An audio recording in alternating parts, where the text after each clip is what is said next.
Tak ada ketekunan yang tak membuahkan hasil. Seperti itu pula yang diyakini Mandra dalam mengusung asa di panggung kesenian. Sepeninggal ayahandanya, hadirlah sang paman Haji Bokir yang memapah Mandra untuk bangkit dan terus mengepakkan sayap semangat dalam berkesenian. Perjuangan tak kenal lelah ini akhirnya bermuara di layar kaca. Mandra mulai diperhitungkan aktingnya. Ia pun dipercaya tampil di TVRI bersama rombongan kesenian yang diketuai paman tercinta. Mandra sempat terpana tak percaya kala akting dirinya mulai disimak pemirsa. Ya zaman itu boleh dibilang zaman TVRI, kesenian tradisional yang hubungannya bisa muncul di TV kan amat sangat terbatas. Pada saat itu karena orang tua saya udah mulai sakit-sakitan, udah sepuh, yang akhirnya saya dilariin ke almarhum Haji Bokir. Ya, dia yang meneruskan perjuangan orang tua saya, yang paling tidak karena adiknya dia itu, adik bapak saya, yang paling kagak karena saya masih kecil, yang belum tentu mampu untuk melakukan apa yang diinginkan sepenuhnya. Ya pertama kali saya muncul di TV tahun 75 gitu. Nah, saya kenal dunia TV di situ, dan alhamdulillah pada saat itu juga kalau boleh dibilang zaman itu ya karena memang cuma TV satu-satunya, kelihatan banget dalam arti apa yang tadi malamnya ditayang ya paginya udah pasti orang tahu, banyak respon kan, kasar gitu kan. Jadi alhamdulillah pada saat itu dari situlah beberapa banyak orang yang mengenal dan lain sebagainya. Dan akhirnya juga saya makin kuat untuk alasan untuk mendalami segala macamnya gitu kan. Bahkan dulu saya banyak sekali tampil bukan cuma dari kampung ke kampung, bahkan dari kedutaan ke kedutaan lainnya. Saya terus terang aja dulu zaman saya karena udah belajar tampil di grup sendiri atau di orang tua. Ya kalau dulu kan kagak dapat honor saya itu, uang jajan doang gitu. Nah, paman saya almarhum Haji Bokir yang ngasih. Pada saat saya main sama dia demen apa yang saya mampu, dia suka gitu. Ya biasa ada anak-anak dikasih jatah juga udah bangga banget kan. Wah, main sama bapak nggak pernah dapat jatah, sama paman dapat jatah, gua seneng banget. Ya itu dulu masih 25 perak kali gitu. Bakso masih 10 perak. Meski ia tahu kehidupan seniman panggung tak menjamin hidup layak, namun apa daya, Mandra telah jatuh hati pada dunia seni. Jadi, suka atau tidak suka, maka segala resiko ditempuhnya. Meski tak menggenggam uang, Mandra tak mempedulikannya. Sebab dunia seni adalah dunia karya yang membutuhkan daya dan perjuangan, dan bukan semata-mata memburu uang.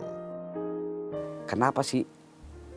Mungkin kalau boleh dibilang kalau orang panggung dulu, lu mau ngapain? Kalaupun gue punya anak juga gak bakal gue kawinin kayak begini. Soalnya anggaplah bahasanya orang panggung, dianggapnya udah gak menjanjikan dan lain sebagainya. Nah termasuk dia sendiri juga kadang-kadang bisa sadar dalam hal itu. Kadang-kadang kalau lagi ada acara dia punya duit, kalau gak ada buat makan juga dia susah. Tapi karena memang dia udah jatahnya di posisi itu, ada hubungannya dengan masalah beban moral tadi. Yang kaitannya punya rasa tanggung jawab untuk melestarikan itu tadi. Nah kalau saya bisa aja kalau bicara masalah materi, bisa kita cari jalan keluar di lain bidang itu tadi. Tapi kayaknya saya nggak sanggup kalau buat ninggalin ini. Kalau saya nggak di sini, terus siapa? Ya alhamdulillah, mungkin dari saya bayi sampai saat ini saya udah punya cucu. Dari hasil itu aja, kalau kita kuat, alhamdulillah. Kadang-kadang kita ngobrol berdua, sharing yang kaitannya dengan masalah dulu. Kalau dulu gini. Ya ada salah satu omongan yang saya pegang. Mencapai sesuatu itu sulit. Tapi ada tugas lagi yang lebih sulit, mempertahankan sesuatu itu tadi. Ya, jadi itu yang kita pelajarin. Dari wajangan itu tadi. Yang bisa jadi pegangan buat saya. Dan paling tidak lebih mengarah yang kaitannya dengan nyok, pegang ini yang benar-benar. Tampil di panggung membuat akting Mandra terasah tajam. Nyaris tak ada istilah demam panggung buatnya. Sebab di mana ia tampil, maka disitulah energi aktingnya meletup kencang. Lama-kelamaan, Mandra pun terbiasa berimprovisasi. Ia juga merenangi berbagai ragam kesenian Betawi sebagai bentuk tanggung jawab serta dedikasinya pada kesenian tradisional para leluhurnya. Perjuangan anak Betawi yang satu ini memang patut diapresiasi, sebab ia tak pernah mengeluh, sekalipun banyak onak dan duri menghadang langkahnya. Sebenarnya sulit itu panggung. Bukan kaitan teater ya, panggung.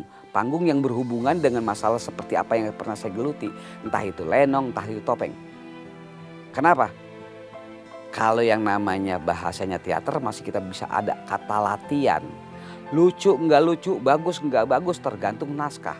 Nah kalau yang namanya bahasanya entah itu topeng maupun lenong, kita cuma dikasih garis besar, dibacain sinopsis. Lu jadi si A dan si B, ya sejauh mana kemampuan kita untuk bisa menerjemahkan dari sinopsis tadi, terus sejauh mana kita bisa mengikuti apa yang menjadi salah satu keinginan sutradara termasuk penonton. Nah muncullah dengan kata bahasa improvisasi. Yang mengangkat topeng gandes atau pagelaran tari gandes itu di dalam pagelaran topeng, ya beliau ini yang dulu memperkenalkan ke nasional. Jadi itu barangkali kalau untuk kiprah di seni budaya lebih kuat dia memang di seni topeng. Kalau dia ke anak karena memang ya dari peningkatan perekonomian, akan tetapi dia sendiri sampai saat ini memang mau ngajak anak-anak cucunya ini ke seni tradisional. Jadi dia nggak lupakan, jadi jasa awal dari Bapak Haji Naih itu dia nggak tinggalkan gitu. Jadi sekarang juga masih tetap mendorong anak-anak keturunannya tuh biar peduli seni topeng. Dari hari ke hari, akting Mandra makin terlihat natural dan alami. Di titik ini pula, berkah rezekinya pun naik perlahan-lahan. Situasi ini belakangan membawa Mandra dalam zona kesuksesan. Meski kala itu, sukses seorang Mandra masihlah samar-samar dan nyaris tak terdengar. Dalam segala temaram nasibnya, Mandra masih sempat menularkan bakat aktingnya pada dua adiknya yang diam-diam mengikuti jejaknya. Ya kalau buat main dulu ya memang kita yang ngedidik segala macam, yang akhirnya perkembangan dalam hal yang kaitannya dengan seperti itu, ya memang kita lepas. Kalau selamanya lu dituntun dan maunya dituntun, mungkin kalau anak sekarang bilang, kalau bahasa saya bilang, ya nanti jadi ogohan, manja. Kalau dia mah ditemblokin di mana aja cocok sih dia mah. Di lenong ayo, di topeng ayo. Tapi kalau dari perilaku, artinya dia sifat keterbukaannya kali menjadi ciri khas dia. Dia kalaupun posisinya sekarang ini, ya udah terangkat sebagai produser film, tapi karena memang dia punya sifat dan ciri khas terbuka gitu ya sama orang-orang Betawi, ya itu yang nggak ditinggalkan gitu, sifat keterbukaan. Ya emang rasanya ya fisik saya ya ini bagian dari modal. Ya makanya saya bilang mungkin saya kalau saya dibikin ganteng kali saya nggak bakal begini gitu. Ya ini yang saya punya, ini yang saya dikasih, ini yang saya banggain udah.